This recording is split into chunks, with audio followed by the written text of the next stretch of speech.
So I found these statistics really fascinating. So the question becomes, how long can a person go without food?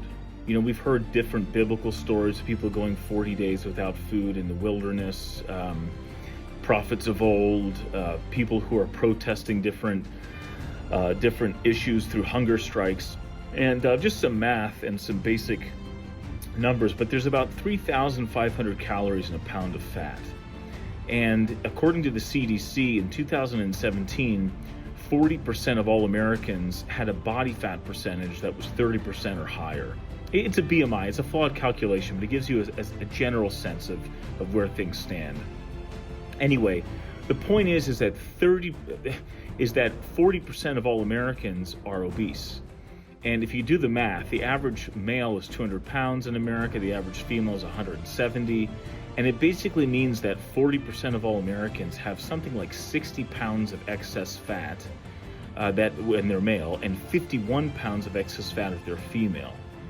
So is this significant? I mean, basically what it means is a lot of Americans are walking around with like 210,000 extra calories on them. And for women, 180,000. So to give you perspective, if the average American has a basal metabolic rate of 2,000 calories a day, they can go a pretty long time without food. And to kick this point home a little further, I mean, if you were walking and wondered if you had enough fuel in your tank to walk, that's 100 calories a mile. I mean, essentially, you're able to walk like 2,100 miles before you're starting to feel like you should probably stop and eat something.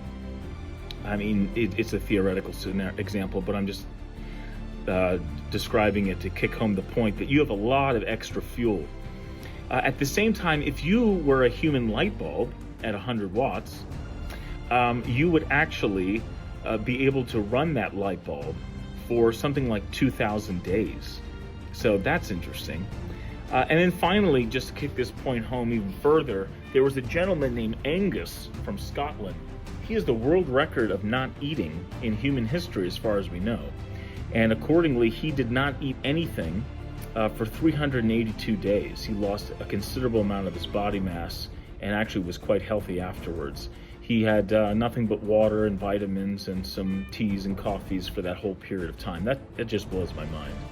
But next time you wonder, hey, I've been sick for a day or 2 days, or I'm fasting for a period of time, I'm wondering if this is going to be okay. And the reality is you will be okay.